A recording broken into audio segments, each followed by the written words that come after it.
자, 오늘 강의할 내용은 수령 지그 제작 팁, ISP 지그 사용법에 대해서 알아보도록 하겠습니다.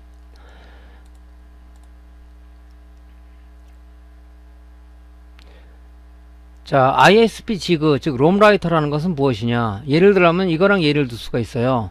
우리 데스크탑 PC나 노트북 PC에 운영체제 윈도우 7이냐 윈도우 10을 깔아 쓰고 있죠. 어느 날 운영체제를 기동을 했더니 뭐 브루스크린이 나거나 아니면 오류가 나 쓸 수 없는 상태가 된다. 그런 경우를 많이 보셨을 거예요. 그렇다 그러면 우리가 할 수 있는 방법은 뭐냐? 운영체제를 다시 싹 지우고 다시 포맷해서 포맷한 다음에 우리가 필요한 뭐 어플리케이션을 깔은 다음에 이제 PC를 쓸 수 있는 거죠. 마찬가지로 모든 전자회로 안에는 이 MCU라는 이런 그 칩들이 하나씩 있어요. 전자제품에는 뭐 냉장고, 세탁기, 모니터, 또 우리 데스크탑 PC의 메인보드, 그래픽카드, 심지어는 하드디스크까지 이런 그 MCU가 다 들어 있습니다. 이 MCU는 뭐냐면은 일종의 그 모든 전자회로를 컨트롤할 수 있는 중심이 되는 하나의 마이크로 컨트롤러입니다. 이게. 그럼 이 칩만 있어서 되는 거냐? 그게 아니라 이 안에 칩 안에 폼웨어라는 즉 운영체제가 있어야 된다는 얘기죠. 자, 이 칩이 데스크탑 PC라고 한다면, 그죠? 이 안에 들어가는 운영체제, 즉 OS가 그 MCU에 들어있는 폼웨어로 하는 거지. 이 폼웨어가 모든 전자회로를, 예를 들어서 우리가 모니터에 온 스위치를 눌렀다. 그러면은 막바로 화면이 켜지는 게 아니라 이 파워 온 스위치를 누르게 되면 이 시그널이 MCU로 들어가는 거예요. 이쪽으로 들어가는 겁니다. 여기서 이 안에 들어있는 폼웨어, 즉 OS에 의해서 연산을 한 다음에 뭐 인버터 쪽에 온오프 신호를 준다든가, 패널 쪽에 패널 전압 스위치 신호를 준다든가, 그죠? 뭐 사운드 소리를 크게 한다든가, 아니면 화면 밝기를 뭐 어둡게 하거나 밝게 한다든가, 이런 것을 전부 다 이 모든 전자회로 컨트롤을 바로 이 MCU가 하는 거예요. 굉장히 중요한 역할을 하죠. 그 MCU가 문제가 있었다? 아까 데스크탑의 PC처럼 이상 증상이 많이 생기죠. 뭐 온오프 스위치를 눌렀는데 아예 동작을 안 한다든가, 뭐 어떤 소리를 올리는데 전혀 먹질 않는다든가, 뭐 화면이 이상하게 나온다든가. 그래서 이런 문제가 생겼을 때 어떡하냐? 바로 이 ISP 지그나 롬라이터를 이용해서 우리가 그 이 안에 손상된 폼웨어, 즉 OS를 다시 재기록하는 거죠. 포맷한다고 보면 되겠죠. 쉽게 말하면 포맷한다. 그래서 MCU는 물론 우리가 모니터나 메인보드를 쓰다 보면은 뭐 고장 안 나는 경우도 있지만은, 특히 모니터 같은 경우는 이 폼웨어가 손상이 돼서 이상 작동이 되는 경우가 굉장히 많이 발생이 됩니다. TV 역시도 마찬가지죠. 그렇다면 우리가 이 안에 운영체제를 깔라 그러면은, 그죠? 우리 그 데스크탑에 운영체제를 깔라 그러면은 CD나 아니면 USB가 있어야지, 그죠? OS가 탑재된 USB 설치가 될 거 아닙니까? 얘는 어떡하냐? 바로 이 ISP 지그나 롬라이터가 있어야 바로 얘한테 우리가 폼웨어를 다시 재기록하거나 읽을 수가 있다 하는 거죠. 그래서 이 장비가 필요한 거예요. 그래서 장비는 두 가지가 있는데, 고가형의 롬라이터라는 게 있고, 요즘 이제 ISP 지그라는 두 가지가 있어요. 그건 뒷부분에 설명해 드릴게요. 그래서 이 MCU가 이 전자회로에서는 굉장히 중요한 역할을 하고 있다 하는 거죠. 자, 그래서 조금 전에 얘기했지만 이 MCU 안에는 이 폼웨어라는 게 들어있어. 폼웨어. 쉽게 생각하세요. 쉽게. 폼웨어라면 어렵게 생각하지 말고 우리 데스크탑의 OS 운영체제다 생각하시면 돼요. 운영체제다. 바로 요 칩이 여기 MCU인데, 요 MCU 안에 바로 이 폼웨어 OS가 들어가 있는 겁니다. 그래서 우리가 어떤 신호를 VGA 어떤 영상 RGB 케이블 여기다 꽂았다 그러면, 이 꽂았다는 것을 얘가 감지를 해가지고 얘가 뭐냐, 바로 그 어떤 신호로 회로가 동작하게끔 얘가 신호를 주는 거죠. 이 폼웨어가. 그래서 이 MCU 자체 이 디바이스 중요하지만 이 안에 들어있는 OS 즉 폼웨어가 굉장히 중요하다는 것을 다시 한번 강조를 드립니다. 그래서 오늘은 요 지금 폼웨어가 문제가 됐을 때 읽거나 쓰고, 또 예를 들어서 모니터 어느 모니터가 왔다, 수리가 들어왔다 그러면은 보통 이제 그 펌웨어가 문제가 됐을 때 롬 파일이라고 보통 얘기를 하죠. 펌웨어 롬 파일. 롬 파일을 우리가 없어서 남한테 또 이렇게 구하는 경우가 있어요. 근데 잘 주지 않죠. 그래서 고장 수리가 들어왔거나 아니면 또 점검 상황이 들어왔을 때 우리가 바로 이게 ISP 지그를 통해서 여기에 있는 그 펌웨어를, 즉 롬 파일을 ISP 지그를 통해서 내 컴퓨터에 저장해 놓으면 나중에 똑같은 모델이 들어왔다 그러면 롬 파일을 우리가 여기다 기록할 수 있는 하나의 소스가 생기는 거죠. 그래서 그런 용도로도 씁니다. 자, MCU하고 펌웨어는 어떤 건지 알겠죠? 이 전자율에서는 굉장히 중요한 역할하고 전자 회로를 컨트롤하는 바로 그런 중요한 운영체제 역할을 하는 거다라고 생각하시면 되겠습니다. 자, MCU 즉 디바이스 자체는 종류가 많아요.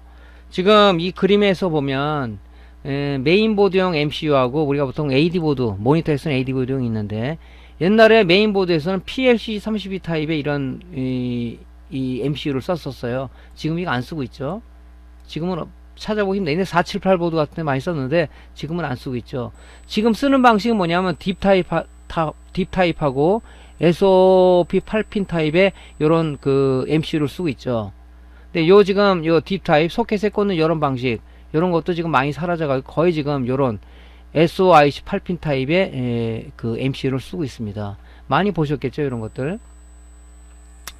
자, 그 다음에 모니터에서는 옛날에 이런 그 PLC 44 타입을 많이 썼어요. 그래서 이게 소켓에 들어가 있는 게 있고 아니면 그냥 PCB에 SMD 타입으로 이렇게 실장되어 있는 상태에 있는데 이거 상당히 띄기가 아주 골치 아팠죠. 붙이는 것도. 근데 요즘 이런 방식은 다 사라졌고요. 지금 요렇게 8핀 타입의 SOP 8핀 타입의 MCU를 쓰고 있다. 자, 그래서 지금 요 방식을 두 가지를 제일 많이 쓰고 있는 거죠. 요거하고 메인보드에서 하고 모니터에서 쪽에서는 SOP 8핀 타입의 MCU를 많이 쓰고 있다 하는 거죠. 그래서 이것은 전부 다 소켓에 붙어 있는 게 아니고 전부 다 이게 표면에 SMD 타입으로 표면에 실장이 돼 있어요. 그래서 다리가 8개니까 우리가 디솔더링 작업도 그렇게 어렵지는 않습니다. 이런 것들은. 자, 그러면 펌웨어가 즉 MCU 안에 들은 OS가 손상됐을 때 어떤 증상이 나오냐? 증상들이 굉장히 많아요. 예를 들자면 전원이 켜지지 않는 증상, 그죠? 이런 것들은 이제 뭐 MCU도 교체를 해야 되고, 그죠? 또 펌웨어도 손상되는 경우도 있어요. 또 백화 현상, 인버터는 점등은 되는데 패널 스위칭 회로가 온 안 되는 경우, 이 펌웨어가 이제 OS가 손상이 돼서 그렇습니다. 아까 온 시그널을 파워 버튼을 누르게 온 시그널이 어디 들어간다 그랬죠? MCU 안에 들어가서 이 MCU 안에 있는 펌웨어가 얘를 연산해서 인버터 쪽에 온오프 신호를 주는 거예요. 그래서 백라이트가 켜지겠죠. 그러면서 동시에 시간차를 두고 바로 이 패널에 있는 그 LVDS 커넥터를 통해서 패널 기동 전압인 5V VCC를 MCU가 딱 5V 대기하고 있는 부분을 얘가 그 하이나 로우 신호를 줘서 바로 이쪽에 공급을 하는 거죠. 이것도 얘가 컨트롤해요. 이 스위칭 에러라는 게 바로 그런 거죠. MCU가 하이 신호든 로우 신호를 줘갖고 FET 게이트를, 그죠? 온오프 시켜줘야 되는데, 즉 온 시키거나 오프 시켜줘야 되는데, 그게 얘가 이 그 소자는 정상인데 이 펌웨어가 얘를 통제를 못하는 거죠. 컨트롤을. 그런 불량도 있습니다. 그건 펌웨어가 손상돼서 그렇죠. 화면은 정상인데 OS 버튼이 먹지를 않아요. 요것은 이제 디바이스 불량이 많을 수가 있죠. 그 다음에 화면은 흐리게 보인다. 지금 아래 그림처럼 이런 현상이 나타날 수가 있어요. 이것도 펌웨어, 물론 스케일이라든가 아니면은 타이밍 컨트롤 불량도 있겠지만은 이 펌웨어 불량도 엄청나게 많습니다. 또 입력 신호 없음 메시지 이런 것도 펌웨어가 문제가 돼서 그럴 수가 있다. 또 케이블 연결 확인 나오는 경우도 있어요. 이런 것도 펌웨어 손상이죠. 예. 화면 깨짐이나 가로줄 생성 이런 것도 보통 디바이스 불량이 많다. 또 화면이 이 좌측에 이만큼이 흑화 현상이 나오는 부분들이 있어요. 이런 것들. 이것도 바로 이런 증상이 뭐냐면 이 잘못 패널 불량으로 알고 있는데 이런 거는 보통 보면 이 펌웨어 펌웨어가 롬 파일이 손상이 돼서 그럴 수가 있다. 화면 이미지 깨지는 경우, 이런 경우도 있어요. 이것도 펌웨어가 불량이 나서 그럴 수가 있다 하는 거죠.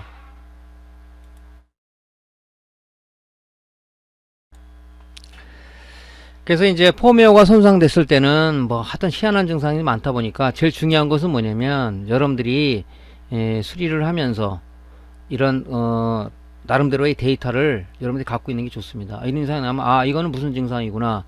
수리 경험이 많은 사람들은 펌웨어 불량이 바로 나오겠지만 수리의 경험이 없으신 분들은 이런 부분들을 자꾸 경험을 해봐야 돼요.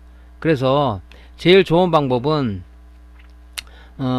이런 어떤 기본적인 데이터를 가지고 ISP를 통해서 ISP 지기를 통해서 한번 롬 파일을 라이트 시켰을 때 해결이 된다 그러면 그게 여러분들의 기본적인 데이터가 되겠죠.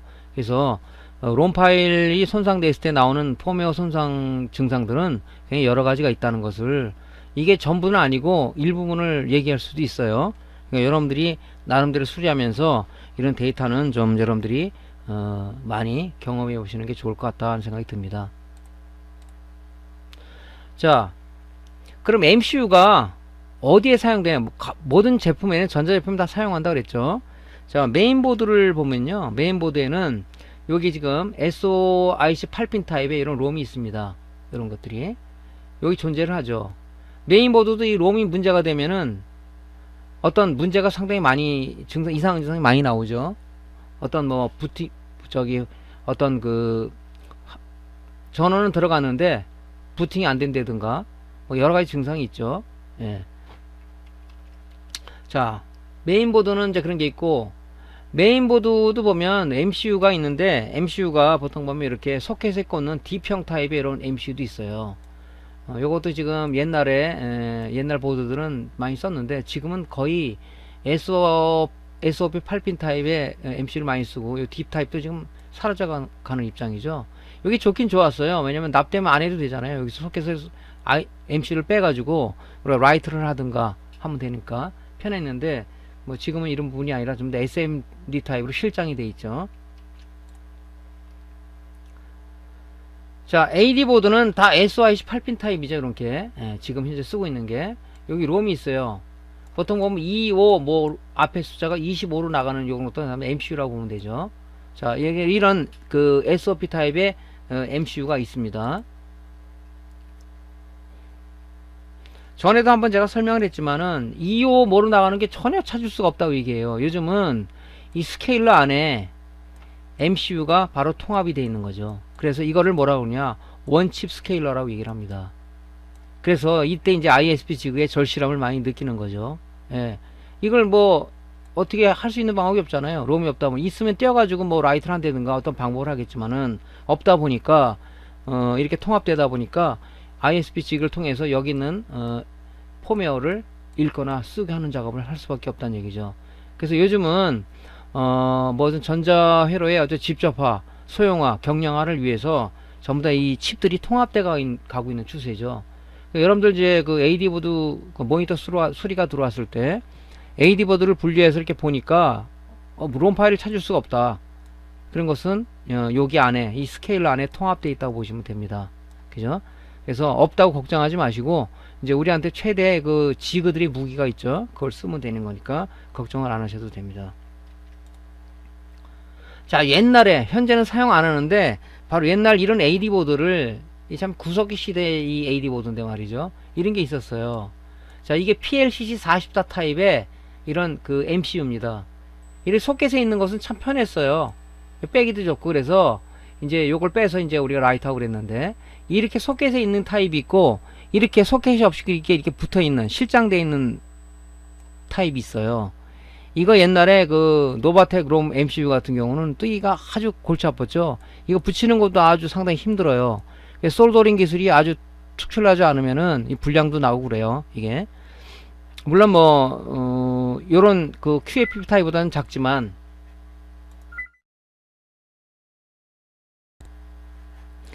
뭐 지금은 뭐 이런 AD 보드는 찾아볼 수가 없어요 지금. 근데 이제 이런 것도 있었다 하는 것을 알고 있으면 뭐 참고가 되겠죠.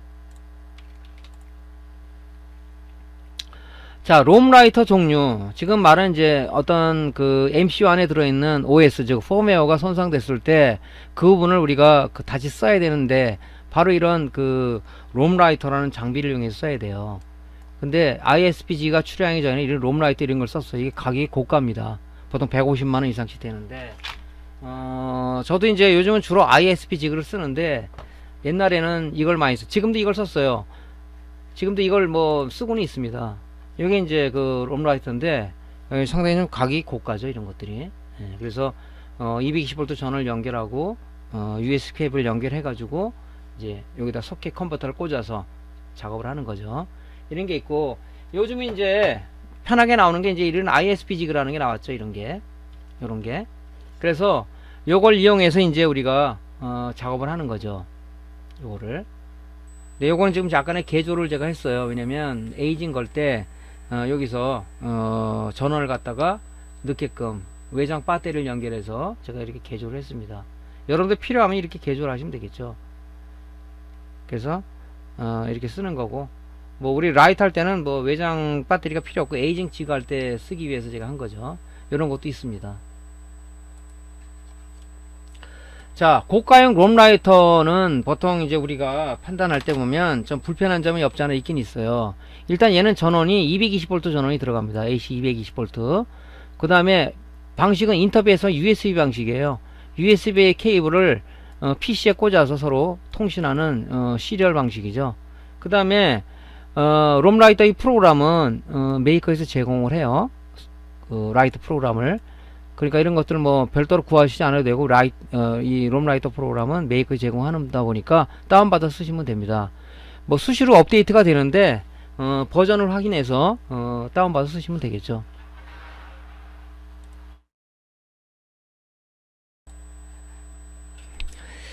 이 고가형 롬라이터는 단점이 있어요. 꼭 롬을 탈거해서 펌웨어를 기록해야 된다는 단점이 있죠. 롬을 꼭 그 PCB에서 띄어 가지고 우리가 작업을 해야 돼요. 예를 들자면 고가형 롬라이터는, 자, 이 고가형 롬라이터잖아요. 그러면 롬을 띄어 가지고 이런 컨버터에다가 롬을 MCU를 넣어 가지고 이렇게 작업을 해야 된다고요. 붙은 상황에서 작업을 할 수가 없어요. 이게 바로 이제 고가형 롬라이터의 큰 단점이죠. 그러니까 여러분들이 잘못 디솔더링해서 띄다가는 뭐 MCU가 즉 디바이스 손상이 되거나 그럴 수 있다는 얘기죠, 초보자들은. 그래서 뭐 소켓이 여러 가지가 있어요. 타입에 따라서 뭐 이런 소켓도 있고 또 뭐 이런 소켓도 있고 소켓이 많아요. 소켓 자체도 이게 비싸요, 이게. 이런 단점이 있는데, 이제 우리가 지금 오늘 그 여러분들한테 강의하고자 하는 내용은 ISP 지그입니다. ISP 지그. 저가형이라고 했는데 저가형이라도 성능이 굉장히 좋아요, 이게. 그래서 입력 전원 방식은 220V 딱 고가형 들어가는 게 아니라 USB, PC에 USB 전원을 씁니다. 얘는 전원하고, 그죠? 통신하고 같이 쓰는 거죠, 겸용으로. 그래서 USB 전원을 쓰는 거죠.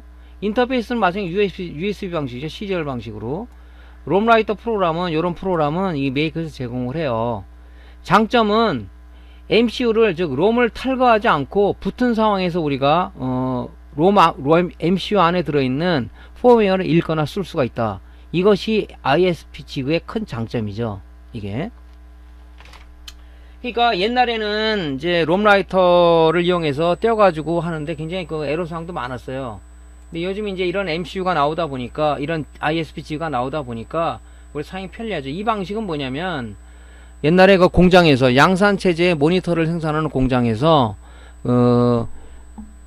롬라이터를 하나씩 라이트 할 수가 없잖아요. 그러니까 뭐 한 100대씩 걸어 놓고 이 ISPG에 물려 가지고 쭉 자동으로 MCU의 펌웨어를 입력하는 작업을 한 거죠. 그게 이제 우리한테 이제 보급이 돼서 저희가 편하게 사용하고 있는 거죠, 지금. 이 ISPG가 바로 이런 게 큰 장점이죠.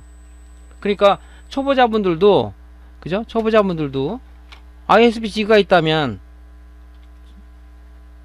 연결해 가지고 그냥 프로그램 띄워서 작업하면 되는 거죠, 그죠? 뭐 특별한 뭐 방법은 뭐 있고 그러지 않, 뭐 어떤 테크닉이라는 그런 거 있지는 않습니다, 이게 수리처럼. 그래서 MCU를 띄지 않고 작업하기 때문에 여러분들 입장에서는 굉장히 좀 뭐랄까 편하죠. 그래서 오늘은 요 방법에 대해서 좀 알려드리고자 합니다. ISP는 뭐냐면 인시스템 프로그래머의 약자라고 보통 합니다.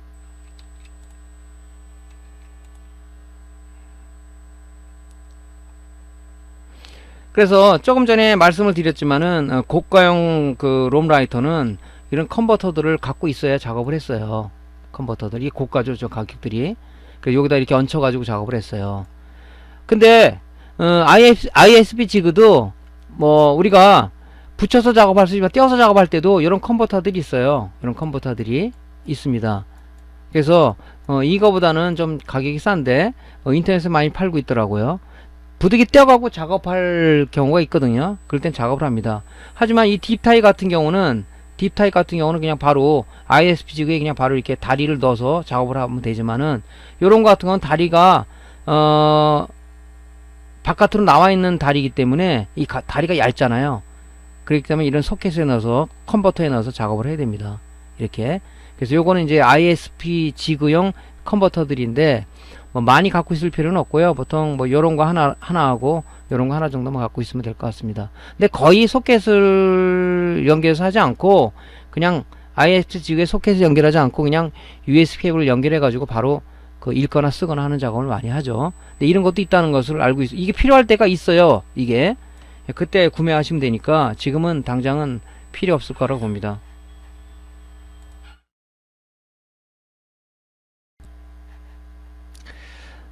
메인보드 같은 경우는 요런 거 집게 형식의 이 컨버터도 좀 쓰고 있죠. 메인보드에서는 이거 씁니다. 여러분들이 메인보드 작업은 아직 안 하니까 뭐 쓸지 안 쓸지 모르겠지만은 띄지 않고 탈거하지 않고 요 집게를 물려서 ISP를 통해서 펌웨어를 읽거나 쓰고 할 수가 있다는 거죠. 그때 쓰는 겁니다. 요 집게 형식은.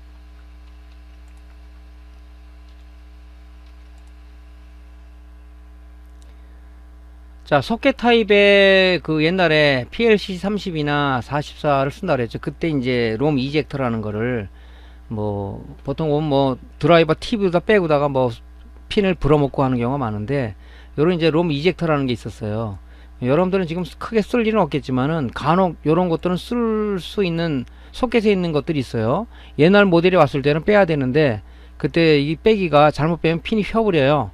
그래서 이 롬 이젝터로다가 우리가 MCU를 탈거하는 공구죠. 이런 것도 여러분들이 지금 하나 정도는 갖고 있을 필요는 있습니다. 자, 이제 오늘 사용법은 ISP 지그예요. ISP 지그의 장점이 아까 뭐라 그랬죠?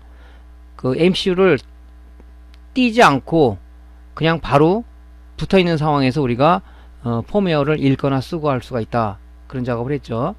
그래서 일단은 이 ISP 지그를 처음 구매한 사람들은 그 메이커에서 제공한 이런 그 ISP 그 프로그램이 있어요. 그걸 설치를 합니다. 다운받아 설치하면 이제 설치하고 이제 실행을 하게 되면 요런 이제 화면이 뜨죠. 요게 이제 수시로 좀 업데이트가 되는데 업데이트는 최신 버전을 받아서 여러분들이 업데이트 하면 되겠죠. 자, 프로그램 사용법은 뭐냐면 이 버튼들이 있어요. 버튼 보면 여기 1번 오토 ISP는 연결된 AD보드의 스케일러를 바로 얘가 인식을 하는 자동 인식을 합니다. 그 다음에 이제 이 스마트 아이덴티피는 뭐냐면 EEPROM 같은 걸 다이렉트로 연결할 경우는 칩을 자동으로 인식한다 하는 그런 용도로 쓰는 거고요. 리드는 뭐냐면 AD보드에 있는, 즉 MCU를 띄지 않는다 그랬죠.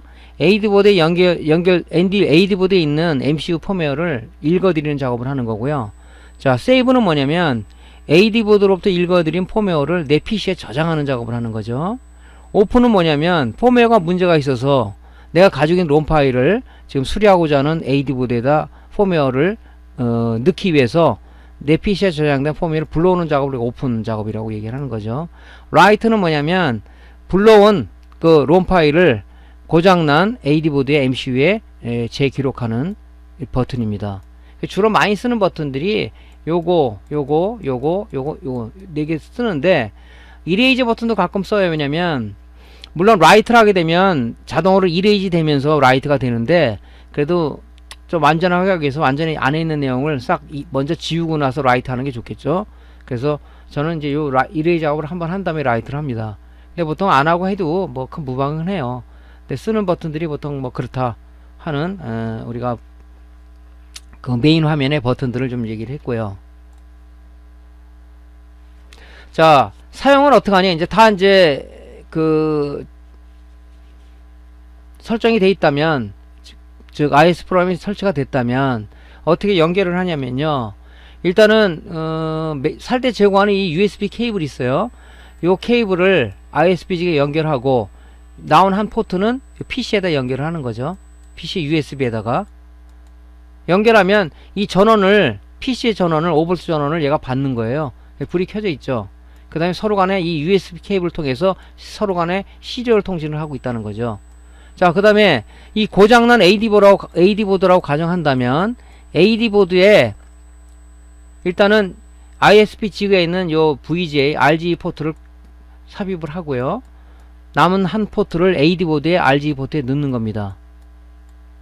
자, 그 다음에 AD 보드 전원을 넣어야 되겠죠. AD 보드에 12V 전원을 인가합니다. 인가한 상황에서 이제 우리가 작업을 들어가는 거죠. 요게 이제 우리가 기본적으로 ISP 지구를 먼저 띄워놓고 그 다음에 USB 케이블 연결하고 그 다음에 RGB 포트로다가 AD 보드하고 ISP 지구를 연결하고 그 다음에 AD 보드에 12V 전원을 인가하는 겁니다. 이제 이렇게 돼야 이제 작업이 모든 게 완료가 된 거죠. 자, 이제 그러면 이제 지그에다가 읽거나 쓰는 작업을 하면 되겠죠. 자, 펌웨어를 쓰고 읽고 하는 방법은 두 가지가 있어요. 예를 들어서 MCU를 띄지 않고 읽거나 쓰는 방법이 있고, MCU를 적출해서 즉 탈거해서 소켓 컨버터에 꽂고 펌웨어를 읽거나 쓰고 할 수 있습니다.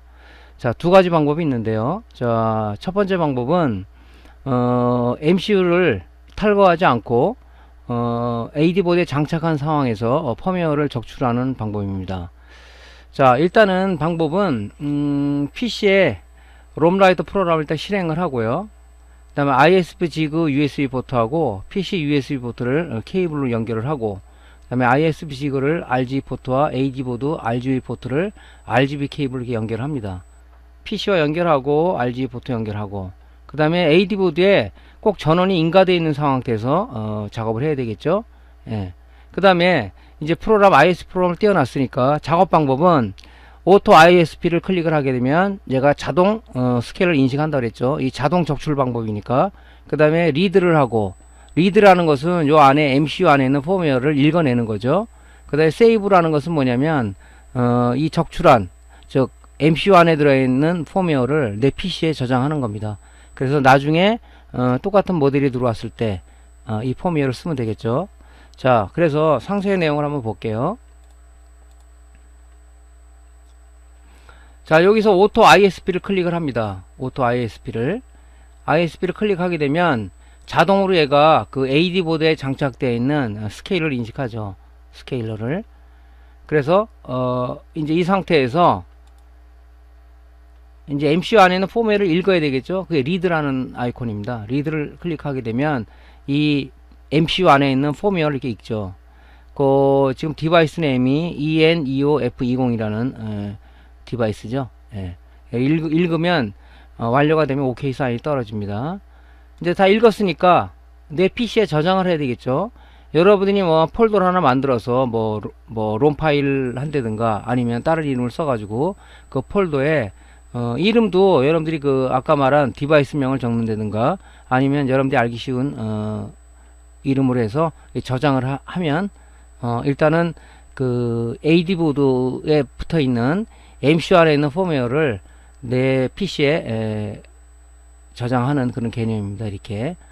그러면 나중에 이제 후에 누구한테 아쉬운 소리 안 해도 되겠죠. 그래서 좀 요거 이런 것은 고객의 수리가 들어왔을 때 그냥 빨리빨리 한 번 해야지 나중에 하면은 게을러서 안 하게 되죠. 그럼 또 나중에 이제 펌웨어가 필요했을 때 또 남한테 또 아쉬운 소리 해야 되는 그런 게 있죠. 이렇게 해놓으면은 앞으로 여러분들이 수리할 때 상당히 도움을 많이 받을 겁니다. 자, 한번 동영상으로 보겠습니다. 자, 이제 ISP 이 USB 케이블을 PC에 연결해야 되겠죠. PC에. 그러면 이제 USB 전원을 받아서 동작을 하고 이제 통신 상태가 준비된 상황이죠. RGB 케이블을 양쪽으로 연결하고요. ISPG과 AD보드 연결하고 AD보드에 전원을 이렇게 넣습니다. 전원이 안 상황에서는 적출이나 쓰기가 안 되죠. 전원을 가야 됩니다. AD보드에. 이제 준비는 다 됐죠. 이제 IS 프로그램을 떼야 되겠죠. 업데이트를 하게 되면 취소를 하시고 안 해주면 되고, 여기서 오토 ISP를 클릭을 하게 되면 자동으로 스케일러로 인식을 하죠. 그 상태에서 이제 요 리드 아이콘을 클릭하게 되면 MCU 안에 있는 폼웨어를 읽습니다. 이렇게 쭉 ISP 지그가 상당히 편리하죠. 작업이 편리합니다. 뭐 특별한 테크닉이 필요 없는 거니까. 이제 오류가 나면 안 되겠죠. 그럼 다 읽었다 그래서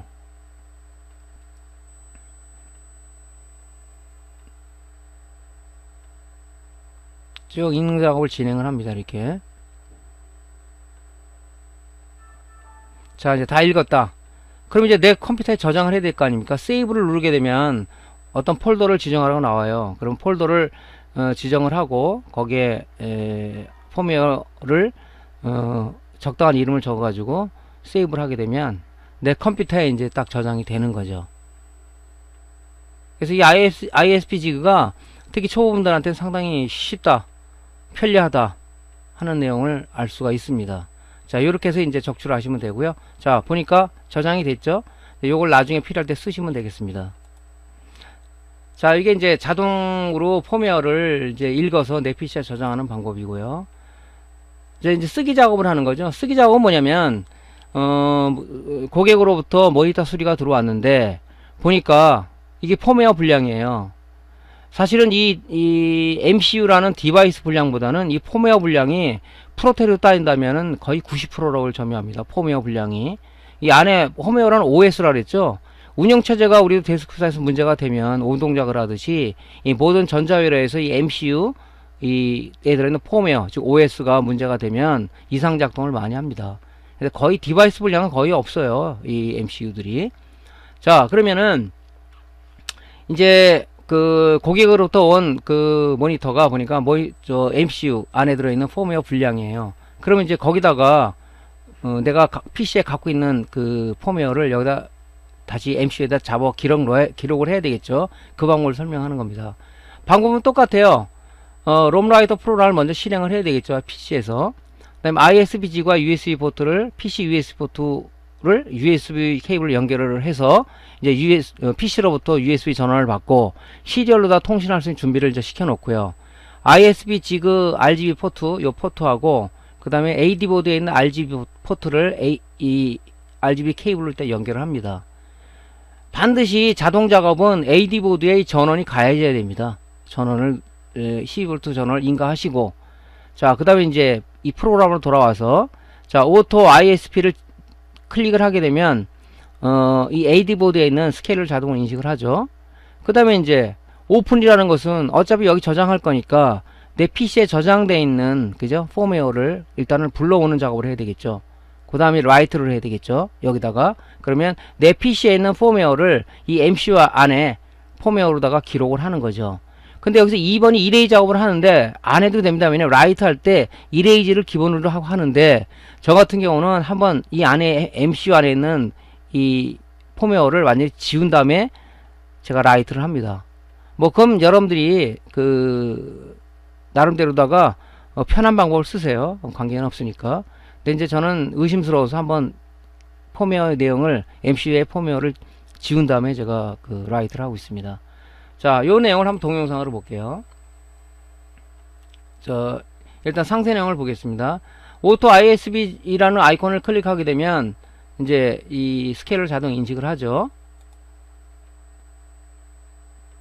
그럼 저는 한번 이제 뭐 이레이즈 작업을 해서 MCU 안에 있는 폼웨어를 한번 지우는데 하면 싹 지워집니다. 이게 여기서 이레이즈 해가지고 OK 됐죠. 이레이즈 OK. 그러면 이제 내 PC에 있는 폼웨어를 불러와야 되겠죠. 자, 그래서 열기를 합니다. 그 다음에 이제 열기를 하게 되면 내 PC 어디에서 갖고 왔다. 정상적으로. 그러면 이제 라이트만 하면 되겠죠. 자, 라이트를 하게 되면 이제 그 MCU에 내가 PC에 저장된 펌웨어를 그 AD보드에 MCU 안에 펌웨어를 이렇게 기록하게 됩니다.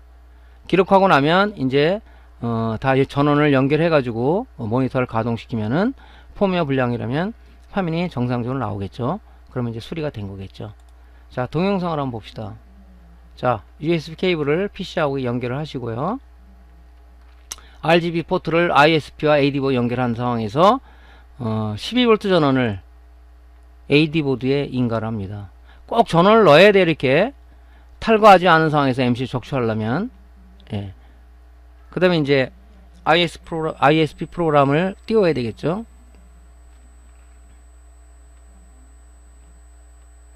자, 뭐 업데이트는 안 해도 되니까. 자, 오토 ISP를 클릭하게 되면 스케일러를 자동 인식하고, 이레이지를 눌러서 펌웨어에 있는 내용을 싹 지워버리고, 그 다음에 이제 오픈을 해야 되겠죠. 내 PC에 있는 내용, PC에 저장되어 있는 펌웨어를 이제 끄집어내시고, 자, 여기 해당 모델이 있네요. 그죠? 그래서 불러오고, 그 다음에 이제 라이트를 하면 되겠죠. 라이트를 하게 되면 내 PC에 있는 펌웨어가, 그죠? RGB 케이블을 통해서, 그죠? 그 AD보드의 MCU에 펌웨어로 기록이 됩니다. 이렇게.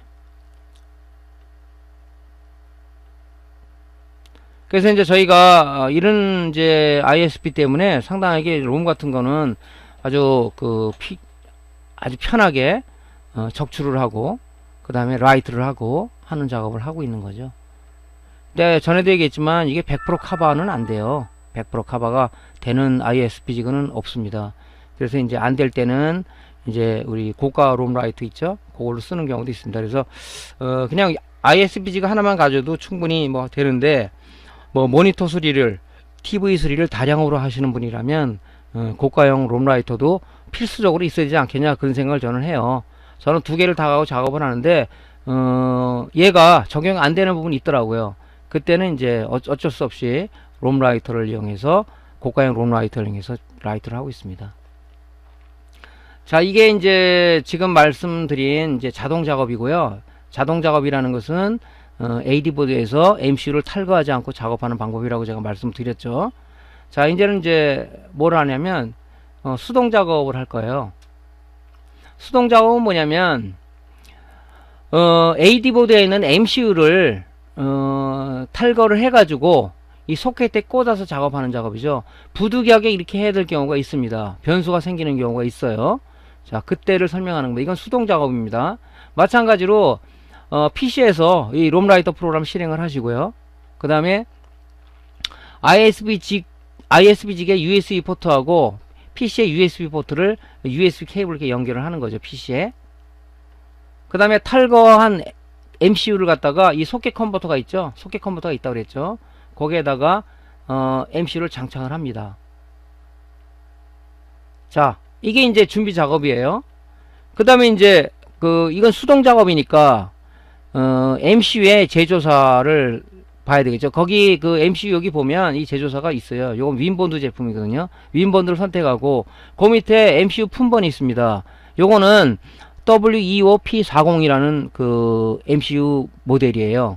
자, 그걸 선택을 하면 여기 나오겠죠. 그럼 OK 사인을 누르고, 그러면 이제 적출하는 거니까 리드를 누르고 읽었다면 내 PC에 저장을 하면 되겠죠. 자, 이렇게 작업을 하는 거예요. 자, 상세 내용을 한번 보죠. 자, MCU 안에 있는 이제 우리가 펌웨어를 수동으로 적출하기 위해서는 요 해당 MCU에 대한 제조사를 선택을 하시고요. 그 다음에 MCU 모델을 선택한 다음에 OK 사인을 누릅니다. 그 다음에 이제 선택이 됐다면, 그죠? 그 MCU 안에 있는 펌웨어를 읽어야 되겠죠. 리드를 하게 되면 이렇게 펌웨어 안에 리드가 됩니다. 그래서 OK 사인이 떨어졌죠.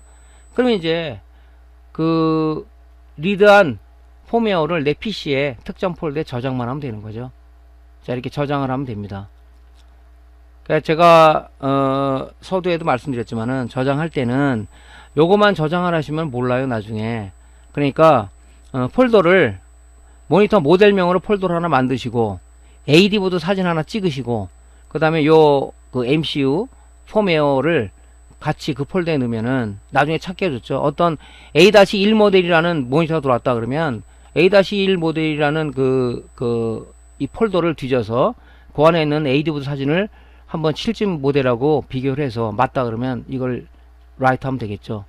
자, 이게 이제 수동으로 그 폼웨어를 적출하는 방법이고요. 자, 동영상 한번 볼게요. 마찬가지로 ISP와 PC와 USB를 연결하고요. 이제 RGB 케이블 이제 수동이니까 AD 보드하고 RGB 포트 연결할 필요가 없겠죠. 이제 소켓 컨버터가 필요한 겁니다. 소켓 컨버터. 얘를 통해서 이 USB 케이블을 통해서 시리얼 통신을 왔다 갔다 하는 거죠. 장착을 이렇게 했죠. 이게 MCU예요. 자, 이제 준비는 끝났습니다. 이제 ISP 프로그램을 띄워야 되겠죠.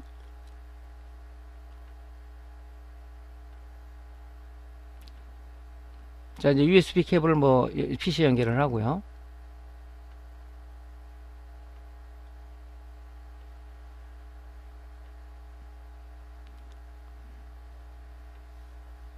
자, 그러면 이제 수동이니까 여기서 MCU 제조사를 선택이 되겠죠. 윈본드라는 제조사고요.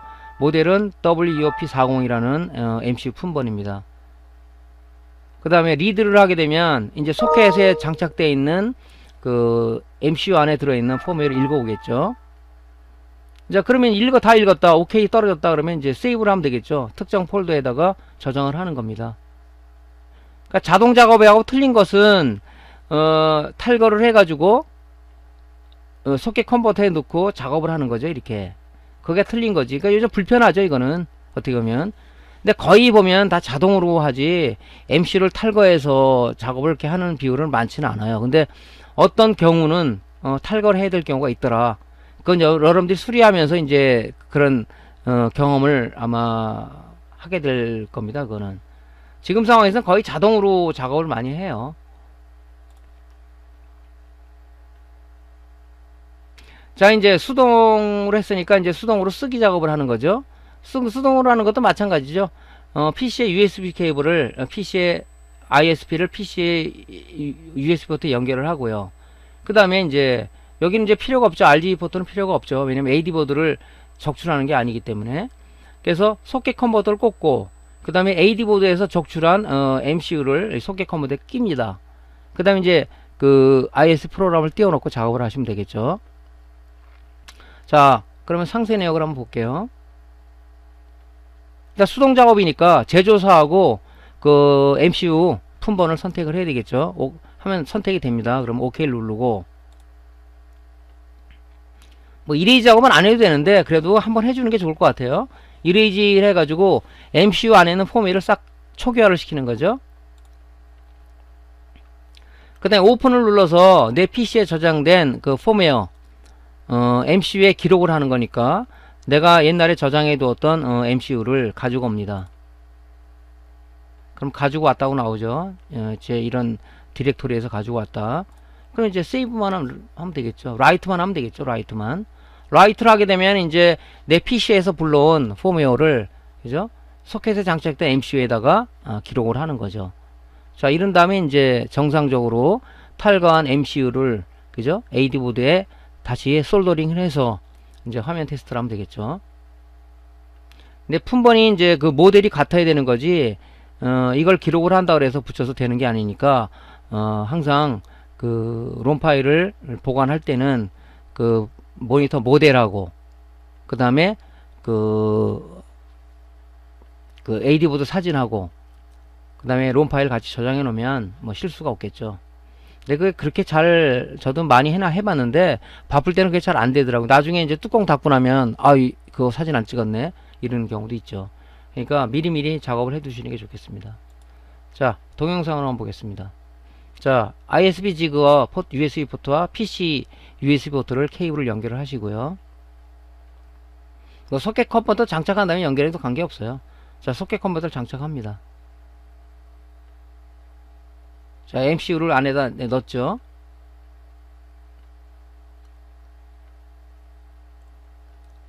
그러니까 USB 케이블을 이제 PC에 연결하면 PC에 USB 5V 전원을 받아서 얘가 VCC 전압이 공급이 되고 이제 시리얼 통신할 준비를 하는 거죠.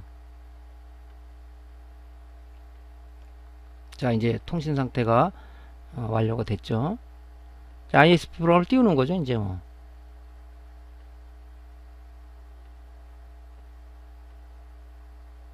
자, 제조사 MCU 품번 OK 눌렀죠? 자, 오픈해서 내 PC에 저장된 펌웨어를 불러오시고요.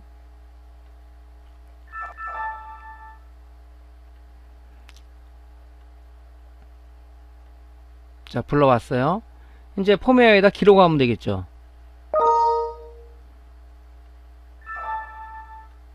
자, 기록을 하죠. 자, 기록을 했으면 이제 MCU 소켓에서 MCU를 빼가지고 AD 보드에 다시 솔더링을 해서 화면 테스트를 하면 되겠습니다. 자, 이게 이제 수동으로 쓰는 작업입니다. 뭐 거의 자동 작업이 많으니까 수동 작업도 여러분들이 알아 놓으셔야 되겠죠.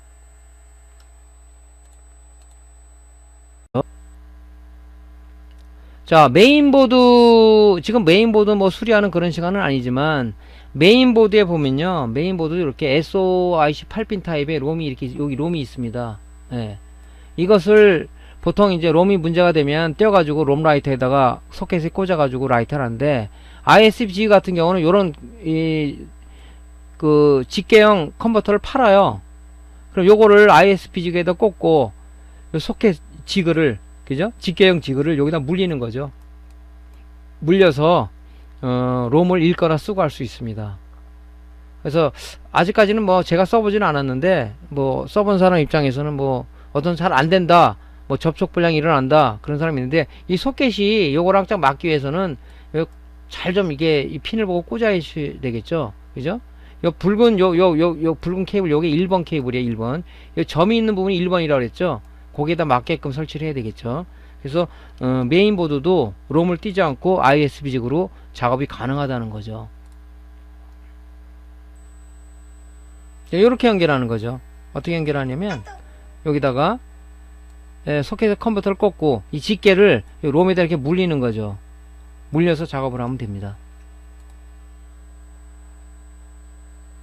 그러면 바로 이제 우리가 그 수동으로 작업하는 거니까 지금 제가 선택한 게 윈본드, 제조사가 MCU가 윈본드고 그 품번이 W25Q64F라는 그런 MCU 품번이에요. OK 누르고 마찬가지로 리드, 라이트 또는 뭐 파일이 있으면 오픈해서, 그죠?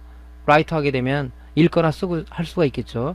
작업은 아까처럼 뭐 AD 보드 할 때와 똑같습니다. 이렇게 쓰는 거죠. 자, ISP를 이용해서 에이징 도구로 사용할 수가 있다는 건 뭐냐면 이 ISP에는 테스트 화면이 내장돼 있어요.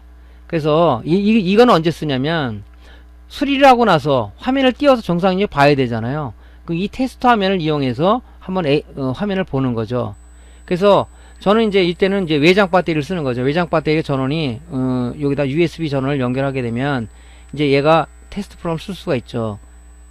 그래서 요 외장 배터리를 그때 이제 쓰는 겁니다. 그래서 요거를 요 케이블 연결하고 테스트할 모니터에다가 RGB 연결하게 되면 테스트 화면이 쭉쭉 나오죠. 이렇게. 그래서 화면을 쓰는 겁니다. 에이징 걸 때 수리를 하고 났다. 그러면 이제 뭐 한 10분이나 1시간 이상 지나면 이상 작동 되는 게 있을 수 있잖아요. 모니터가 수리를 하고 나서. 그때 에이징 거는 용도로도 요거를 쓰고 있는 거죠. 자, 이렇게 씁니다. 자, 요 RGB 포트에다가 USB RGB 케이블 연결하고 한 케이블은 이제 모니터에 연결해야 되겠죠. 모니터 전원을 켜시고 이제 배터리로다가 요 ISP에 전원을 공급해 주게 되면 이런 식으로 테스트 화면이 나오는 거죠. 그러니까 PC에 연결하지도 않고도 이렇게 놓으면 이 조그맣잖아요. 그러니까 걸어놓고 4시간 5시간 이거 열만 받으면 문제가 돼요. 이러는 것도 있단 말이에요. 수리하고 나서 그런 것들은 참고를 해서 이 에이징을 걸어 놓게 되면, 그죠? 우리가 PC에 연결하지 않고도 좁은 장소에서 확인할 수 있는 거죠. 이게 이제 또 ISP 지그의 또 장점이죠. 에이징 그 테스트 화면을 갖고 있기 때문에 에이징 툴로 다 쓸 수가 있다. 옛날에 이거 없으면 또 신호 발생기라는 걸 사가지고 연결하고 그랬는데 이거 하나면은 일거양득이겠죠. 이렇게 쓸 수가 있습니다. 이게 이제 그 ISP를 이용한 모니터 테스트 하는 장면입니다. 자, 오늘은 ISP 지그를 이용해서 자동 읽기 쓰기, 수동 읽기 쓰기, 에이징 하는 것까지 알아봤습니다. 저 에이징 ISP 지그는 가격이 비싸지 않은 걸로 알고 있어요. 여러분들이 수리를 하는 사람이라든가 아니면 취미를 하는 사람이라도 저거 하나 갖고 있으면은 우리가 이상 증상들을 빨리 해결할 수 있는 그런 장비가 아닌가 생각됩니다. 자, 오늘은 ISP 지그에 대해서 사용법에서 알아봤고요. 다음에 좋은 강의로 찾아뵙겠습니다. 자, 강의가 도움되었으면 구독, 클릭과 좋아요 버튼 눌러주시고요. 다음에 다시 뵙겠습니다. 감사합니다.